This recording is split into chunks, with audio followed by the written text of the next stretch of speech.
their customer address issues? Does it give them a market boost, right? There's situations where institutional investors have made investments because the announcement itself raises their stock up so much, right? That it looks like they're getting into a new market. So there's automotive. Right, exactly. So there's things that you can bring to the table as a startup that have nothing to do with money, nothing to do with return, that can provide value to an investor. And those investors, you have things that potentially are low cost for you, like whatever your business is doing, reputation, etc., that you can leverage to get that investment. Cool. How does, speaking of strategics and other people playing in the space, how does competition affect your scaling strategies? You're in a pretty white-hot sector, we don't even need to say the word like WannaCry or whatever, and people are thinking, and then on top of this, endpoint, threat detection is an even hotter sub-category of that right now. And there's a lot of investment going into that, which also means more competition. So what does that mean for you in terms of thinking about the future and how you're going to grow? Competition to me, actually, in my opinion, from multiple companies I started up, if I have competitors, there's a legitimate problem then. Right? That means that my customers have a real problem that we can actually go solve. It changes the problem from being an idea problem to an execution problem. A lot of startups aren't good at executing, sadly, but it becomes an execution-related issue, right? However, what we've seen in our specific industry is that while we do have competition, the competitors help us, stay strong, right? Meaning we now have somebody to compete against, so we have to keep ourselves strong in terms of our technology, our mission, our vision, etc. But people ask me all the time, with all these competitors, Mike, who's your top two? Yep. And my answer is always denial and confusion. So when you have competitors, you have a situation where your customer gets confused. So they're either in denial about what they need to do, or they're confused on who does what and why, right? And so it changes the execution to be less about your product generally to more about educating the market, helping spend time with the customer to help actually solve their real problem. And so when you have a highly competitive market, in my mind, it's a very different type of execution strategy. Crazy. Yeah. Cool. And you're talking about choosing your market geographically as well. I mean, you mentioned that you're growing in certain areas partly because of the investors that you've had, but obviously there's markets there.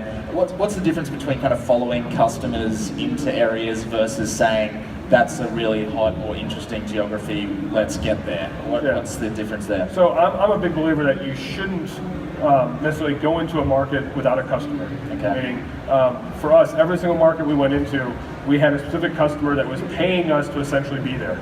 So we got a deal in that market first before we put a kind of plant the flag throwing there. money out there on a... No, I think it's too hard, especially when you're a startup. If you're moving into a first region for the first time, you've got office space, salaries, all that type of stuff, and you have no guarantee of return. That's a hard problem in my mind. Yeah. I much would rather partner with a customer, and when I say partner, I really do mean that, by saying work with them.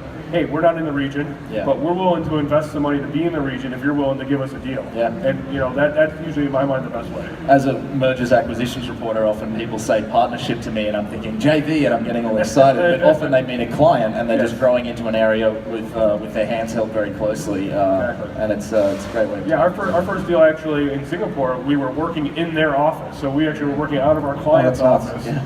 Rather than, and they knew it, but we were working for them, supporting them, but we also started growing and then we got our own office. Cool. So there's been, as I say, I cover M&A and there's been a bit of a reference to consolidation in the space, probably given that competition. Nothing major yet, but it's a growing area. How do you...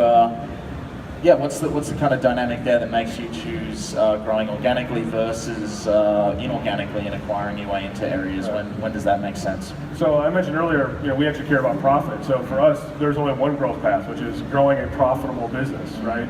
If something comes along and somebody offers us a bunch of money or whatnot, that's great. But for us, it's about building something that we can scale, right?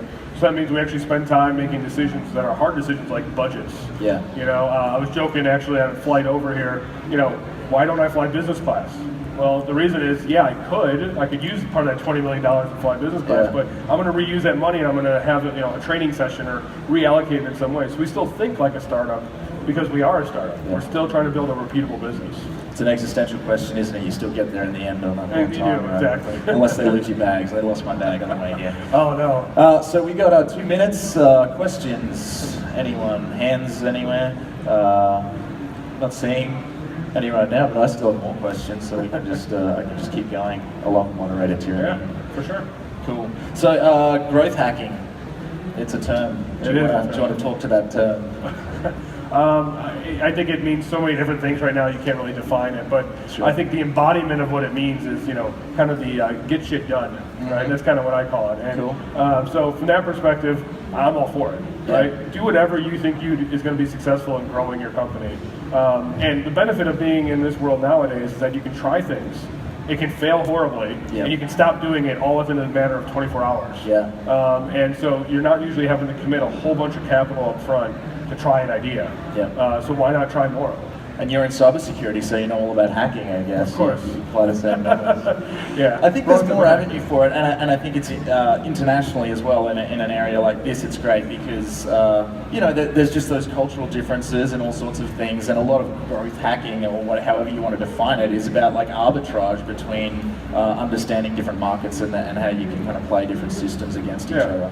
You can. I mean, I think you can overcomplicate things a lot when you kind of get into these very esoteric approaches to growing your business. In my mind, if you can't simplify your business down to who my customers are, what they need, and how I deliver it, and you can't iterate on that relatively easily, either you have a really, really complicated product, which means a small space, or you've overcomplicated it so much you're going to just get in your own way. That's true. Easy to trip up.